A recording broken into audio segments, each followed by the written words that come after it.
Excuse me, I had to burp. You know, the worst thing that you can do is eat a vegetarian burrito before you go on the air. Don't ever do that because it's really good, though. I go to this place just around the corner here, and I get this veggie burrito because I can't have any kind of meat, and I haven't had sugar for 4 weeks. I've eliminated about 90% of my sugar out, and man, I am an addict. I am a total, absolute 100% sugar addict. There's no doubt about that. We're all addicts. I mean, it's unbelievable what I've had to go through in order to get the sugar out of my system. But after 4 weeks, I'm pretty good right now. I'm not as addicted as I was when I started, and I at night is when I get that chocolate addiction. I want to go like to, 24-hour CVS and get some ice cream, chocolate, fudge. And it's a chocolate addiction that kills me, the milk chocolate addiction. It just kind of kills me. And so I want to have that, or Dr. Pepper or Mr. Pibb, like a 32 ounce. Oh, man. But, I'm getting over it. 6 weeks to break a habit, 6 weeks to create a habit. So I'm breaking that habit. And I'm going to just about be over. Hey, it's the Jesse T Show. It is a Tuesday in Southern California. Another beautiful day here in the beautiful land of paradise. Yes, off to the left of us is the beautiful blue Pacific Ocean. To the right of us are snow-capped mountains. And in between is a whole bunch of filthy Los Angeles. And they got to do something about these streets. They got to do something about the homeless. They got to do something about the filth and the trash. They just got to do something, because if they don't do something in 10 years, we're going to have a tank to get around this town. There's so much rubbish and trash in the streets everywhere. It's amazing. So, we're back on the air and everywhere, from the community to the world, at facebook.com/Jesse Terrero. Also, Instagram Live at Jesse Terrero. You want to check that out. And live stream, Periscope, Tumblr. We're on the Power of Voices in studio today. I've been roaming around Southern California the last week and a half or so, but we're in studio, and it's always good to be home here at home base. That's for sure. And so at www.thepowerofvoices.com, that's where you can find us there, and check it out. And also download that free app for Android and Apple. Okay. That way you can take these shows, because they do archive up. And there's a lot of shows. There's something on the Power of Voices for everybody's taste. There really is. So you just got to kind of search the directory and check it out. And of course, we're on every day from 5 to 6 right here on the Jesse T Show. And today I have a very special guest. We haven't seen the Reverend here in about a year. And a lot of interesting things have happened in his life, and I have him back on the show. Reverend James Stern, how you doing, buddy? Real good. Yeah. Always good. Always great to be with you. Always great. And it's great to have you, because so many interesting things have happened in your life in this last year. It's unbelievable, the story he's going to tell. Now, if you don't know who James Stern is, first off, I met him way back when the dinosaurs roamed the planet Earth, and he and I were acting like Tarzan. We had our leopard skins on. I mean, way back in. Well, no, you're not. No. I'm as old as the Dead Sea when it was alive. And so, but we go back to the old K-Day days. At 1580 K-Day, when we were doing hip-hop and stuff, and they were having a lot of problems in what was then known as South Central L.A., with the Crips and the Bloods and the Coke and the CIA and all that stuff that was going on, the destruction of the black family, destruction of the neighborhoods, the drive-by shootings from the Latino gangs and the black gangs, and all that crazy stuff through the, through that, about 10-year span in there. And the Reverend here was part of a big church then, weren't you? One of the ones that everybody knew about. And you did a lot of stuff out in the community to try to solve these kinds of problems. Tabernacle Faith Baptist Church was my home church, where I became a minister, licensed and ordained there, and they launched me. Yes, absolutely. And so he would go out there in the neighborhoods, you know, the warrior neighborhoods of the time, because for those of you who maybe were born after that in the 1990s or just only know it by, you know, the movie that Dr. Dre just did, if Straight Outta Compton, if that's all you really know about, let me tell you, you get in some of these neighborhoods like down in Rolling 60s, you get some of these neighborhoods, and if you didn't have the right color shirt on, you got yourself in trouble real fast, real fast. It don't matter what kind of who you were. You had to have the right to. So I had 2 color shirts in the back seat of my car. Blue, you darn right I did. Just like the microphones. I see you. Yes, sir. I'm still living by that, man. You know, because you never knew who was driving by, and it was a very dangerous time. I mean, you went down there, and you were down there trying to make peace, and I was born and raised in Watts. Yeah, that was home for me. I really had no choice. It's either live in a war zone or try to be part of the problem, right, or change. And there's another part, or be a victim, right. And being a victim was definitely not a solution or option for me. It was really difficult during that time, though, to get things done because the city and the police were different.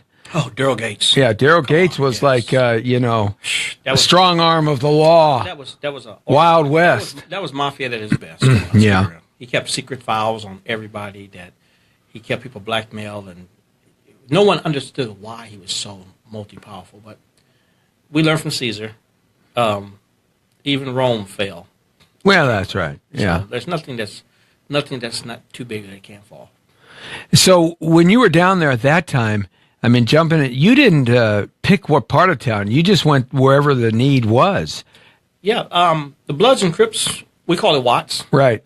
It was South Central Los Angeles for real, not this new maps situation. Yeah, they got it all mixed up now. And, you know, that's fine with me. It just, you know, I was there at a time when Watts had a boundary. Mm-hmm. And Watts, Compton, and Inglewood were 3 separate places. Right. Had their different gangs, and one gang did not dare cross over into the next territory. Right.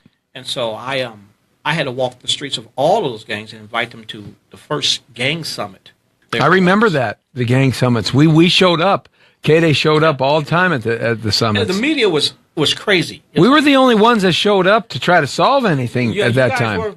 You guys were a partner, though. Yeah. You know, unlike a lot of media was there they wanted to see violence. Right. You guys were a partner involved. And what I mean by partners is that you guys offered solutions. You closed the cameras down for a second, the radio thing, and say, hey, let's talk. Right. You know, that was very helpful. And then you guys carried out your part afterward. A lot of people just, after the summer was over with, right, it became let's clone it. You right. know, everybody from American, everything popped up. It became political and money making. Right. Well, it got an image. Yeah. And it got a brand. Exploiting young people was the popular thing to do back then. And right. It's no different now. We still exploit our young people. So you went on your way. You left there, and somehow you made it to the South. I was kidnapped. I wanted you to tell the story. I was hostage. I was sitting in my home one day, and in what? No, I was actually in Moreno Valley. Moreno Valley. Okay. That's Moreno Valley is just east of us, about an hour and a half. Riverside County. Yeah, Riverside County. And I was sitting in my home, and somebody knocked on the door, and I went to the door and looked through the peephole and said, "Oh shit!" Excuse my language. That's all right. And I says, "Whoa!" It was a bunch of white people, suits, uniforms, everything just lined up. And when I looked out my back where the pool window was, right, it was shadows all over the place. And it was the United States Secret Service, the United States Postal Inspector, the FBI, the Sheriff's Department, LAPD. So why did they show up at your house? They was executing a warrant that was issued out of Mississippi on the largest identity theft ring ever in the country. The United States Secret Service is there because they investigate identity theft. Right. The United States Postal Inspector is there because they anything crossed state lines. Right. The FBI was federal. Right. And naturally the local, I was living locally, so they were there. Right. So it took them they arrested me. It took them about 2 weeks for every agency to drop their warrants against me. and clear me. Meanwhile, you're sitting in jail somewhere. I'm in jail for 2 years, 6 months in a California jail waiting for Mississippi just to come and get me on an extradition warrant. 2 years, 6 months, Jesse, I sat in jail just waiting to be picked up. I filed every appeal, to every court there was, and no one can overturn another state's warrant. Right. California got to the point where they says, if they don't come and get you in 4 days, we're letting you go. You'll still have that warrant out for you, but we're going to let you go. Right. Well, when that happened, they naturally came and got me. And right. guess who signed the governor's warrant? Who? Arnold Schwarzenegger. He was the one who signed it, along with Haley Barber. Oh, boy. They signed and when you get a governor's warrant, you can't fight extradition. No. Mm-mm. And so Arnold's position was, I've spoke to his people since then. He says he was depending on the justice system to send me there, to clear me, and if I was guilty, you have to pay for what you've done. If you're innocent, you'll get cleared and sent back. He didn't know, welcome to Mississippi. So, that's someplace you don't want to be. You don't want to go unless you... Especially if you're going there and you're already in trouble. Right. You don't want to go there. Maybe if you go there and you're not in trouble, you can get around. But when you're in trouble going there, but you really weren't in trouble because I was. What were you doing in Moreno Valley? Were you shipping stuff by mail order or something? Wrong. Instead of them admitting that we had the wrong person, when I got to Mississippi, they held me for 2 years, 6 months in California. They came and extradited me, Con Air. I went through that whole Con Air experience, which is real. It's not just a movie. When I got there, 2 months. Yeah, Nicolas Cage wasn't on there with you. No. This one, right? No, he wasn't on Nicolas Cage. These are the real boys. Yeah, it's called Final Destination. Oh boy! And when I got there, they held me in jail for 2 months, waiting to see my first appearance. 2 months, not the due process. You have 48 hours. No, 2 months. And when I saw the judge, they brought me in front of the judge and says, the judge looked at me and says, Mr. Stern, he says, you've been convicted of corporate wire fraud. He says, you've been sentenced to 25 years to state penitentiary. Take him away. I said, whoa. I said, what about the Constitution? A trial? Do I get a trial? So wait, now you get there, you're sitting in a jail cell for 2 months, no attorney, nobody's talking to you, no public defender, not knowing what the charges were or what they were not or what they were coming up with, no one answering any of your questions, no one giving you any information, and you really don't even know when you're going to go see the judge because you were just sitting there waiting. And the first time you appear in front of the judge, which should have been basically just a hearing to tell you your charges, and they not guilty?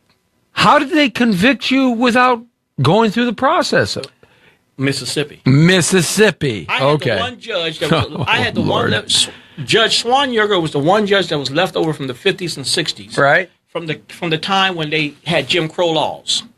And he carried them out for the Klan, for the KKK, expeditiously, because he was a Klansman.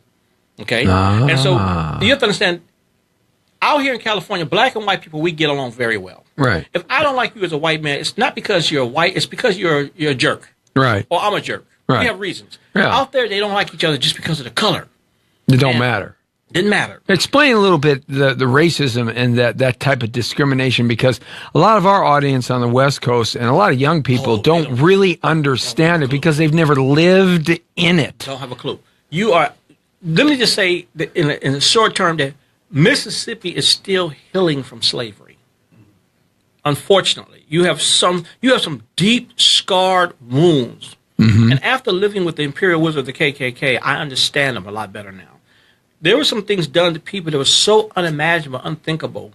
Not even the media knew it was going on back in those days because they was on the Vietnam War. Right.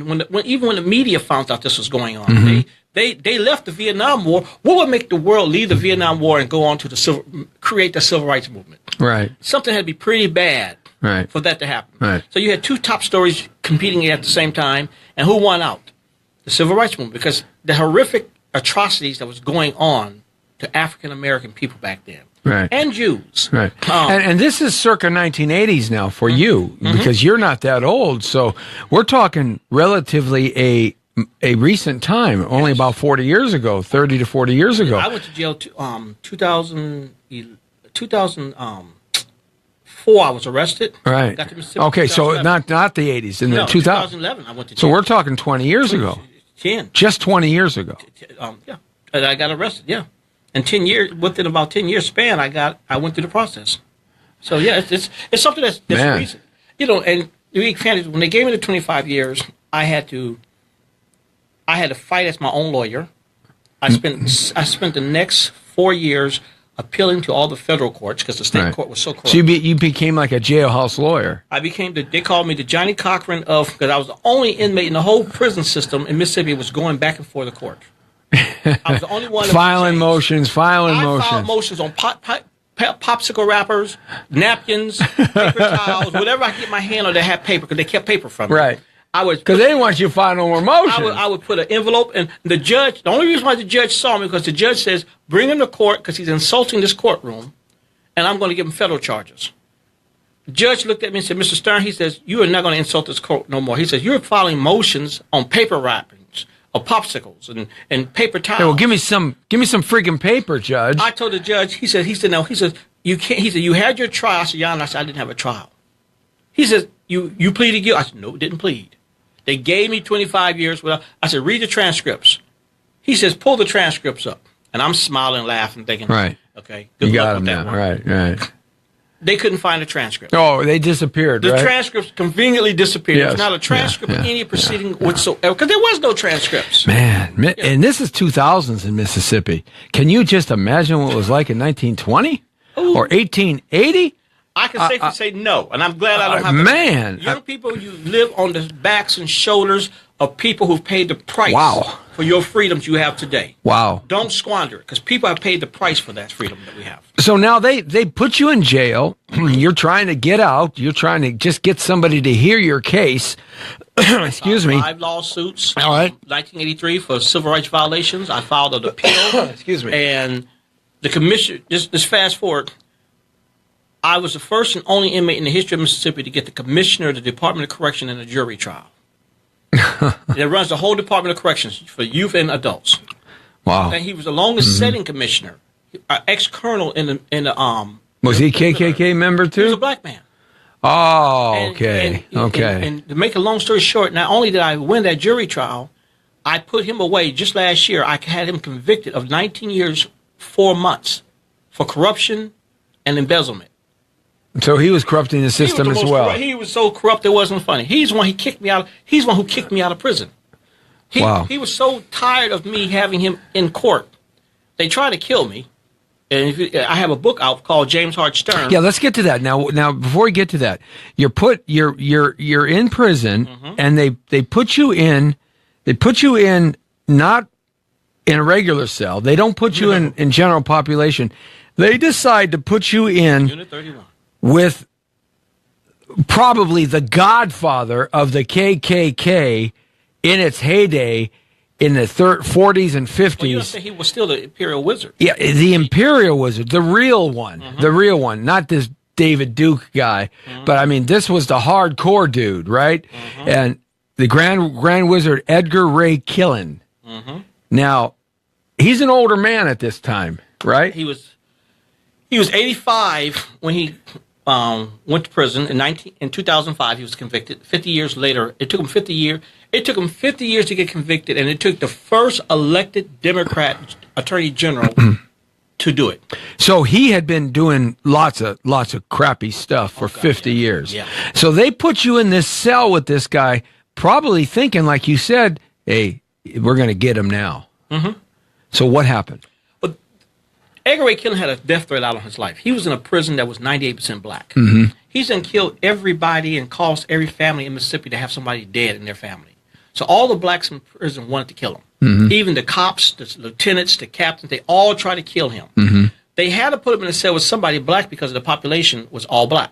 Right. The fact that I was from California, they thought I was strange. You know, I was Cali. They thought I was a strange person. Right. Strange because I got along with white people. And I didn't have the same dog in the fight because I wasn't from Mississippi. Right. I didn't even know who Edgar Ray Killen was. I remember coming back from court, Jesse, and the ward was standing next to me. Now, when a ward stands next to you, that's not good. They asked me, Stern, have you ever heard of a man named Edgar Ray Killen? I said, nope. They said, you don't know who he is? I said, nope. I said, you going to get me out of jail? They laughed and thought it was a joke. They said, have you ever saw the movie Mississippi Burning? I said, I've heard of the movie, but I've never saw it. At the time, I never saw it. Right. They said, you never saw that movie? You don't know who he is. Warden said, he'll do. Now, mind you, I'm not too impressed because I'm in there with the worst of the worst pedophiles, murderers, killers. I'm in Unit 31 of Parchment Penitentiary, the worst prison in the country. Okay, right. Parchment Farm they're still trying to find the deaths of all those bodies. Remember the movie Brubaker? Yes, that's Brubaker right there. Wow. So they put me in a cell with this man, and I don't like using the N word, but if you read my book or if you're going to see the movie on there, you're going to see a lot of the N word. All right. Well, so this is the book. It's James Hart Stern, and it's Journey through Mississippi Justice. It's a journey through Mississippi Justice. It is a terrific book.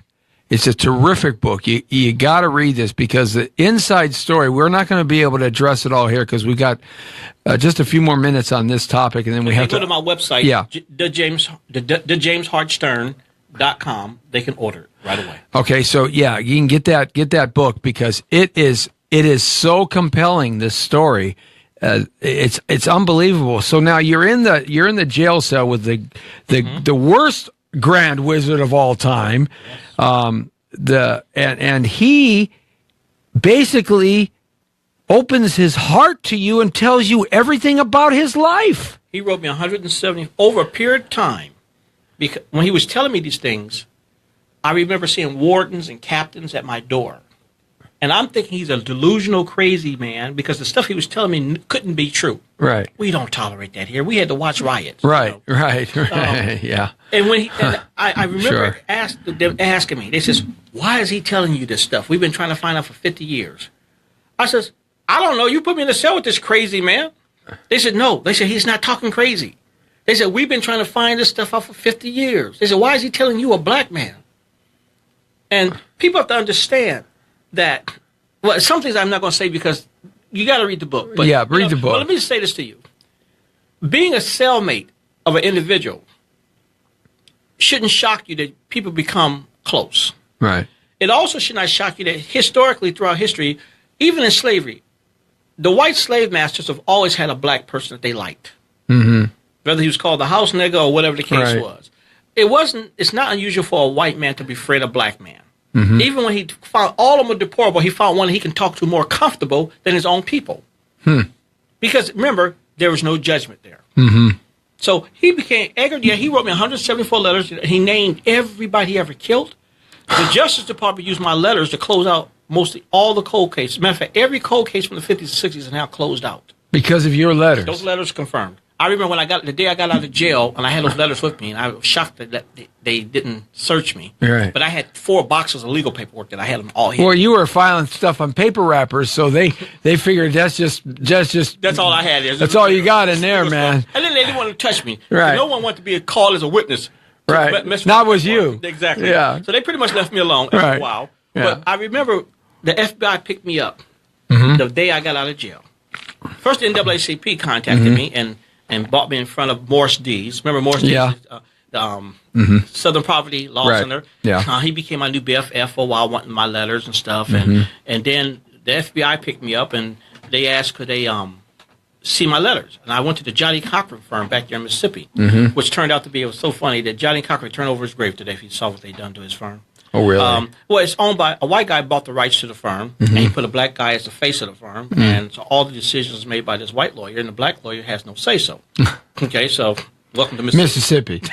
Exactly. And so I remember he was my lawyer, and we arranged a meeting with the FBI in his office, and they looked at my letter, but they bought this old man. He was the agent, but he's old. And he looked at the letters, and he says, and if you look at the back of the book, you see the letters are in the back of the book, Jesse. Right. I made sure that people can see the letters.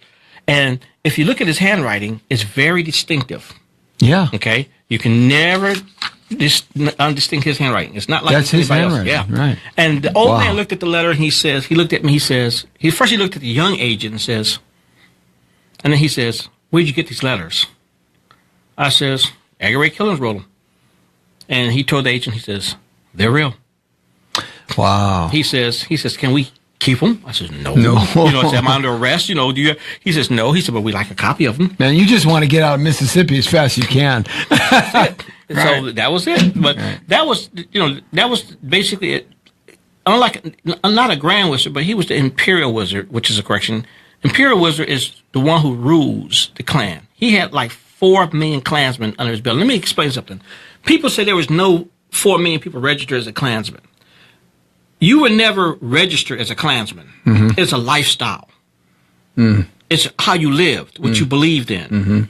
Whether you had a hood on yourself or not, or whether you had, there's more Klansmen today. They just don't wear hoods. Oh, they say LBJ was a Klansman. Oh well, he was. The letter. Yeah. Let me say this. There's letters. I've had such controversy about my book because it tells the truth about LBJ. Yeah. You know, he never did give blacks the voting rights in that first Bill of Rights. No. People never read it. No. He did not. He gave us 2 seats on the floor. Yeah. And you do realize that all the Republicans today used to be Democrats. Yeah. And because of those 2 blacks they gave on the floor as a seat, they all became overnight Republicans. That's how racist it was. And LBJ says he said a black man would never vote. He said a nigger would never vote as long as I'm president. Yeah. And he got caught. Yeah, he was LBJ was not the guy that He was a piece of work. that has been portrayed. That's for sure. He was one of Edgar Ray Killing's best friends. Gee, I wonder why. Yeah. All right, so you can find out all about this story. That's just a little slice of it right here, because we want to move on to the next topic, and really what you're in here for is to talk about what's happening right now. So you want to pick this book up at www.thejamesstern.com, JamesStern.com. James Hart Stern, journey through Mississippi justice, with all the letters that the Grand Wizard wrote. They're right there. You see some of those letters. These are handwritten letters, 174 of them, right here. Talk about the KKK in ways that you have never ever seen before, from the Imperial Grand Wizard Edgar Ray Killen, who James was in a bunkhouse mate. You do know I own his property. And he owns his property He now. deeded his 41 acres of property over. Boy, he liked you, didn't he? Yeah, he really liked you. He really trusted me pretty well. Yeah. He gave me his powers of attorney and everything. Yeah. Yeah. Well, God was working on your side there. I was technically the first black man to run Isn't the KKK. that irony, though? Is that irony or what? That's when we disbanded, the KKK. Yeah. It's the guy hates black people. For that matter, he hated anybody of any color. Okay, he hated Jews, too. Oh, worse. He hated them worse. Worse. Okay, he had so much hate for so many different groups, but yet he befriends you at the end of his life, and and becomes great buddies, and he deeds you his power of attorney and his property, and told his wife to sign over her book movie rights. It's just unbelievable. Yeah. It's just unbelievable. Okay, so flash forward now. We're in 2018, and some new things are happening here that are just as egregious as that, at least from the business point of view. And it's a continuation of the whole story. It's an attempt to keep. It became an attempt. I received the first restraining order by a Riverside County jail that restrained the KKK from being around me, because my life was in such danger. Okay? When they found out what I had in these letters, the KKK got a restraining order. But in that courtroom that day was a man that I did not know was a KKK member. White guy who approached me as a publisher. I did a speech.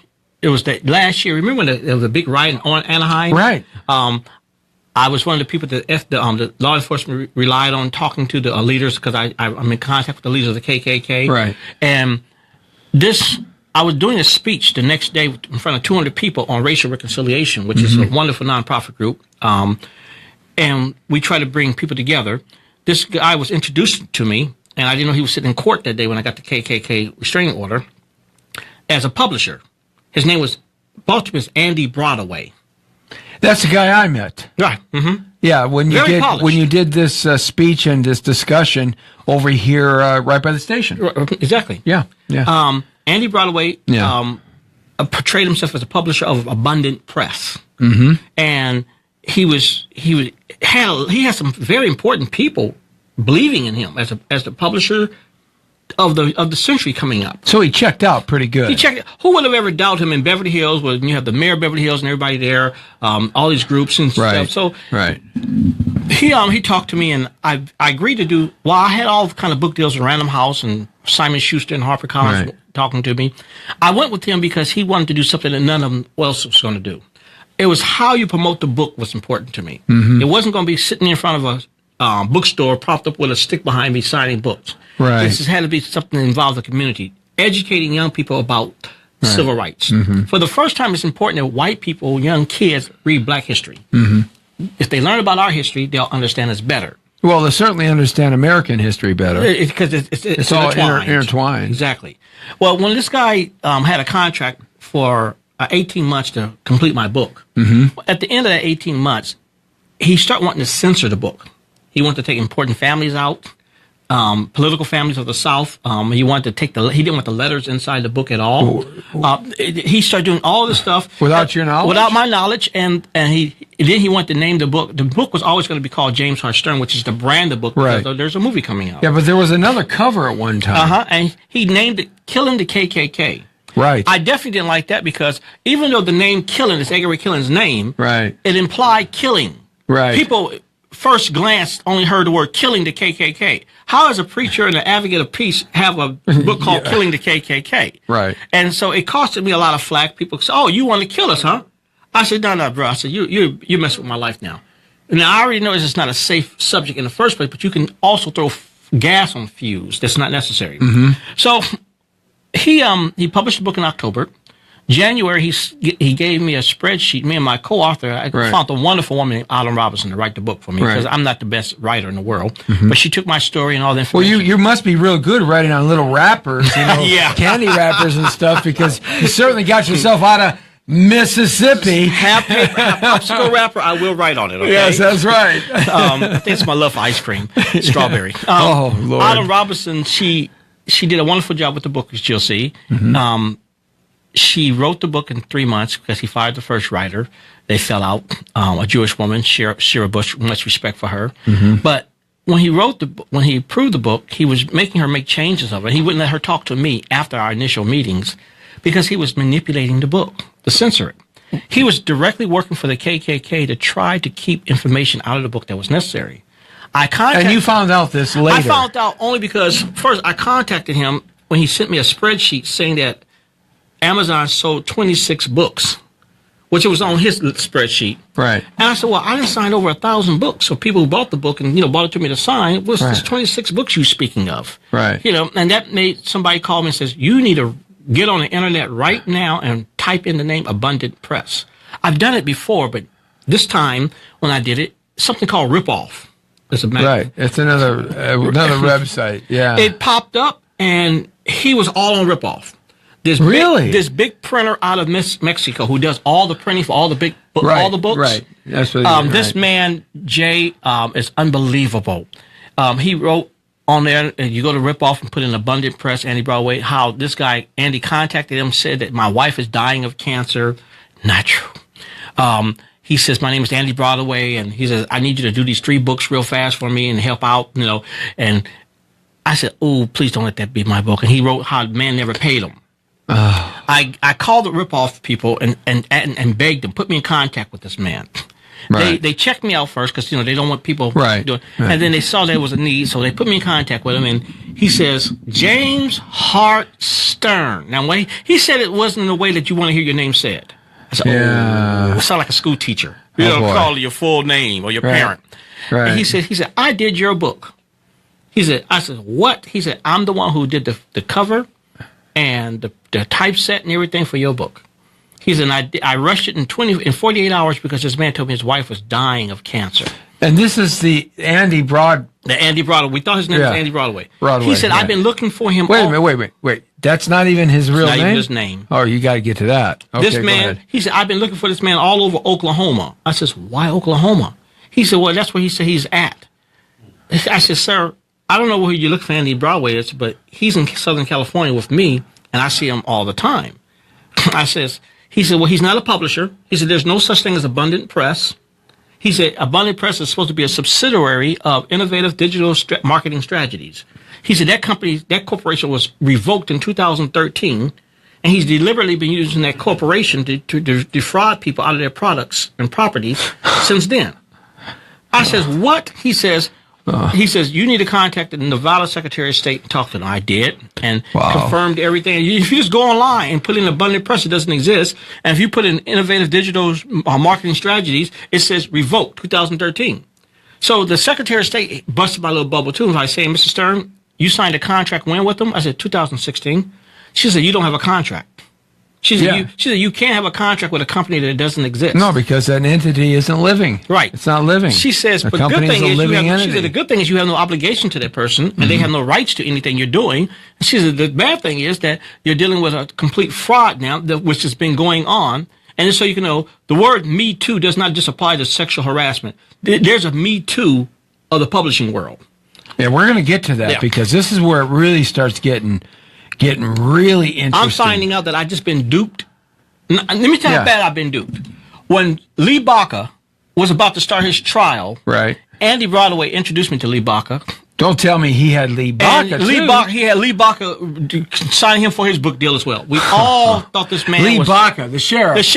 The sheriff. I can show you pictures of me and Lee Baca together at the Church of Scientology and the planning committee because that was... That's amazing. Listen, this man is such... Boy, he's so polished and so smooth. He had everybody duped. Okay? Wow.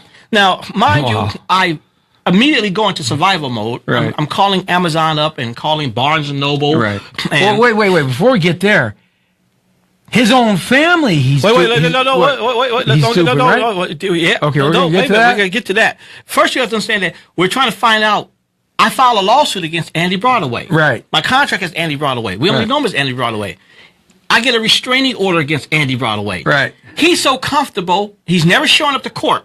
He never comes to court one day and he loses these cases by default all the time. Because he doesn't show up. But he knows that he didn't have to because when the courts come out when the law enforcement come out to enforce a restraining order against him or something, he's not known as Andy Broadway.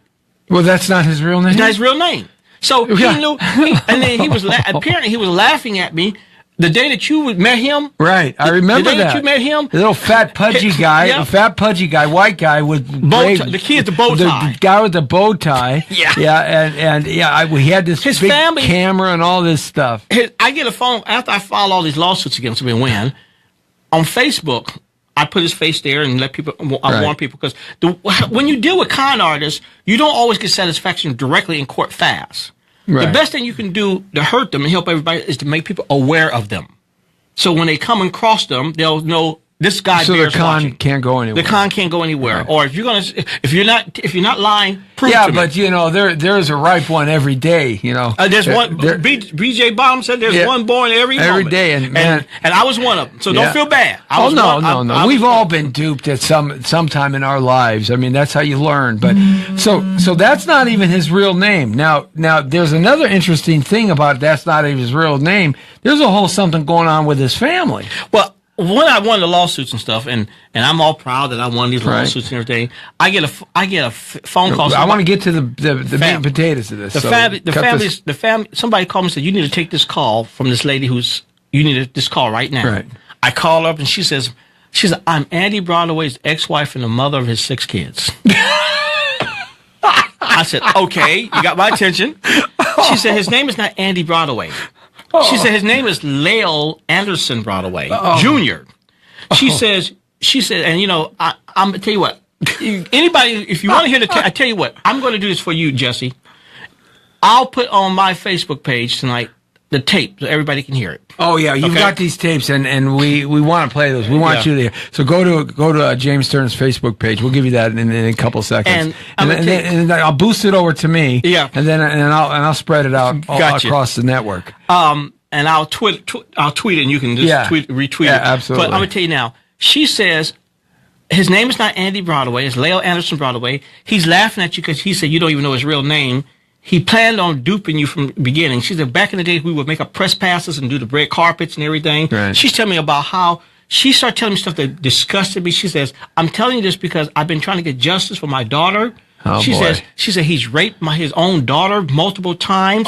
And I'm listening to all this stuff, but they say hell has no fury like a scorned woman.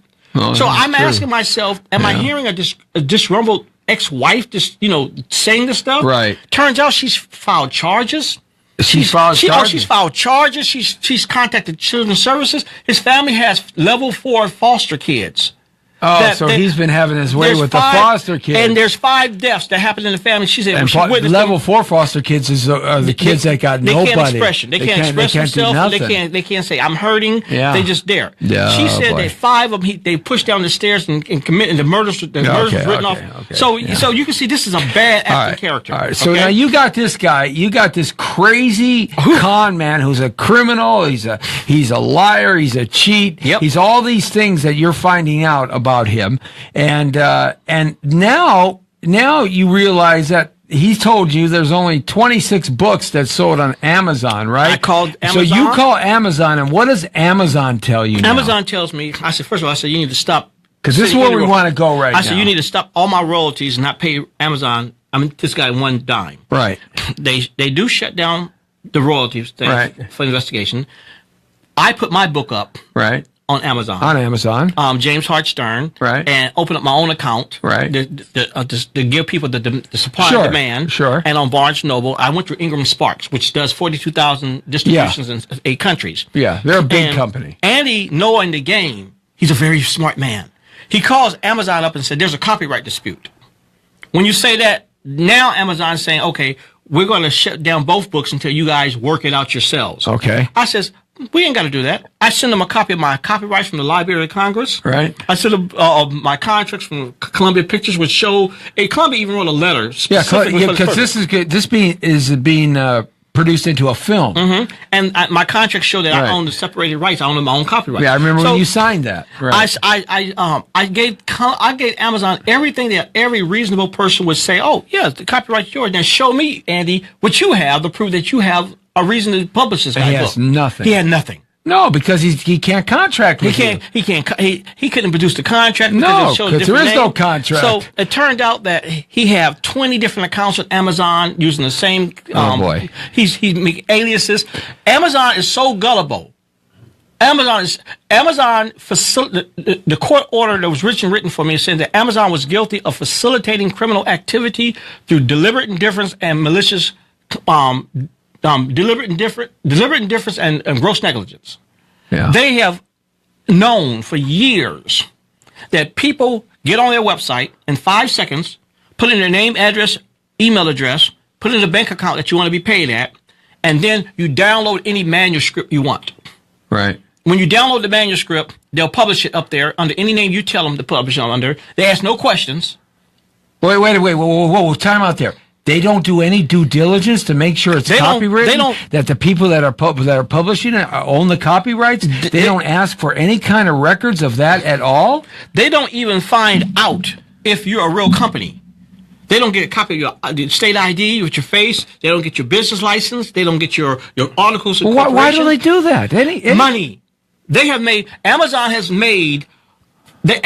taken the works of tens of thousands of people's work. They're the largest book publisher in the world. And they have used, no one has ever, that's why what I got today out of the court was historical. Right. For the first time, the judges. Well, before you do that, go back and tell what they're doing. They're taking anybody, right now, Jesse, you can go on Amazon and log on, and within 10 minutes, you'll be a publisher. I could take this book right here, and I could say it's mine. Just change the name. Change the name. And you first download the inside of the book on a PDF form.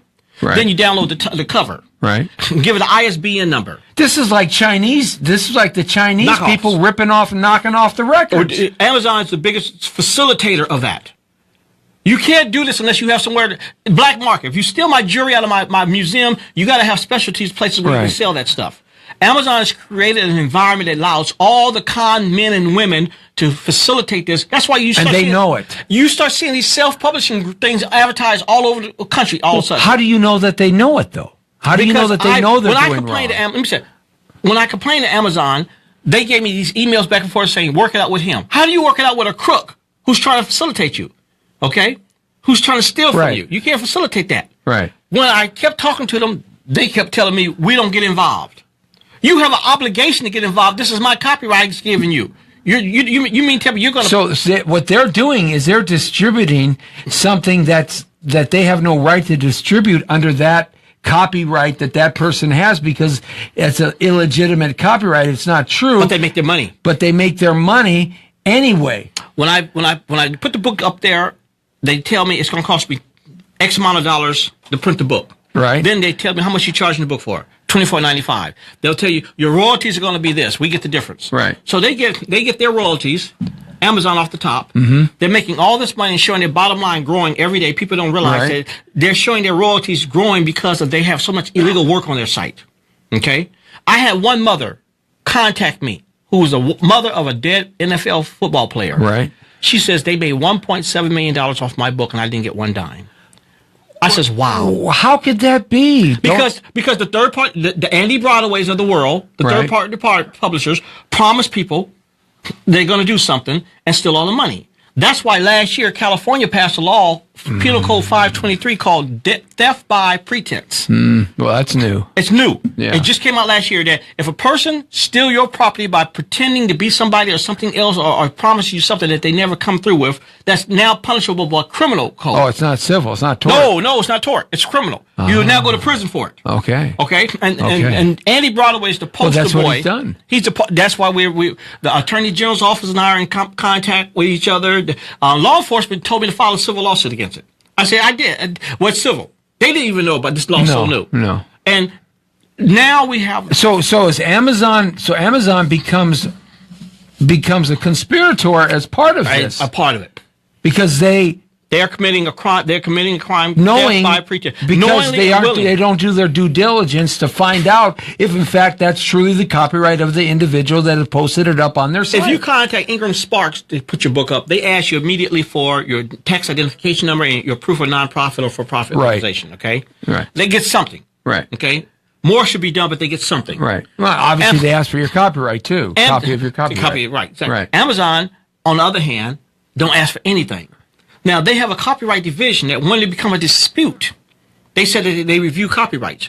I'm personally telling you, I've sent them my copyright, showing that I have the letters copyrighted first, then I copyrighted the whole book.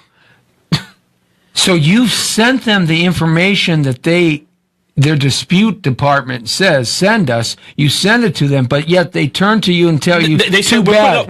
we're putting your book up in 24 hours. Andy calls up and says, nope, don't put it. They put my book up. Andy calls and nope, it's mine. They take it back down.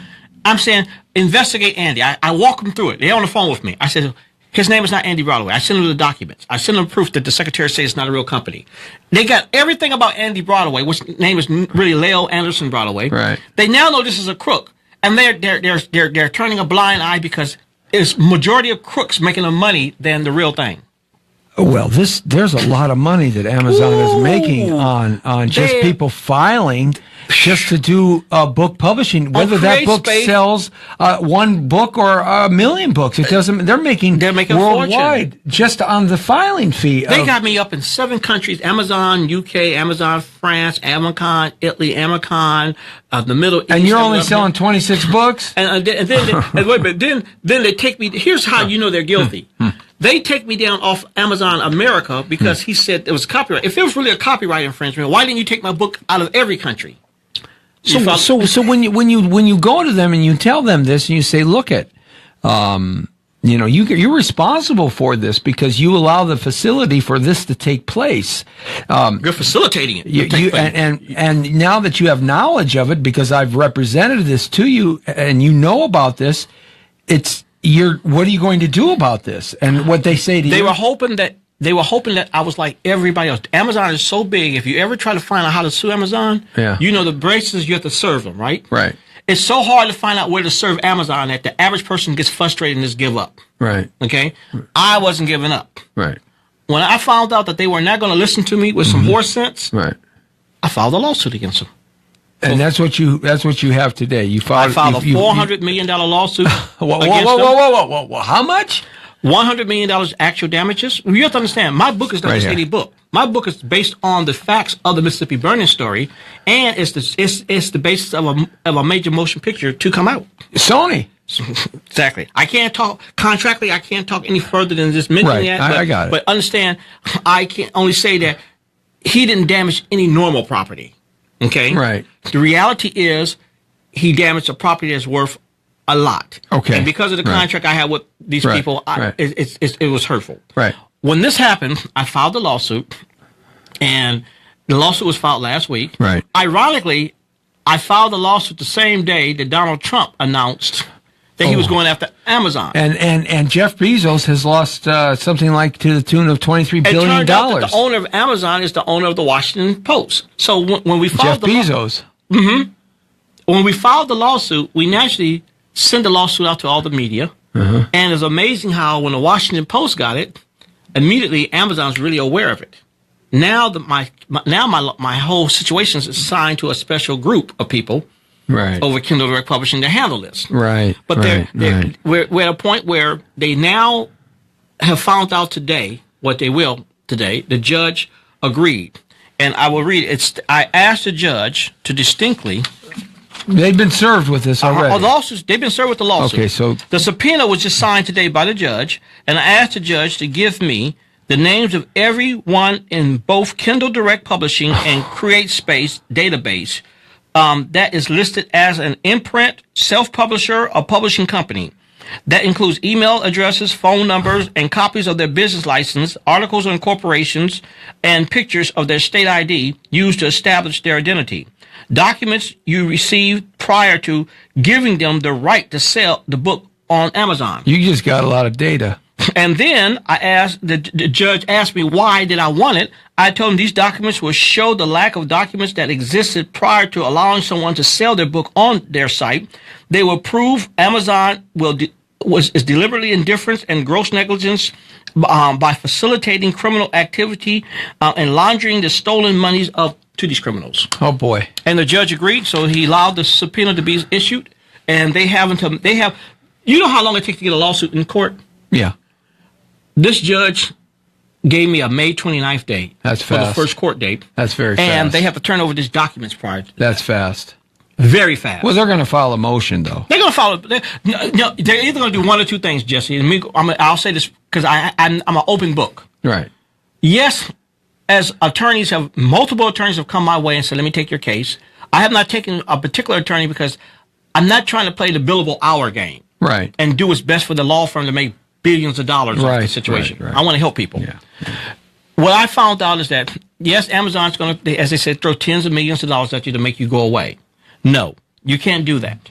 I'm going to be paid and made whole. Mm-hmm. Yes, I am. But you're going to also put together a fund that's going to be somewhere like $500 million.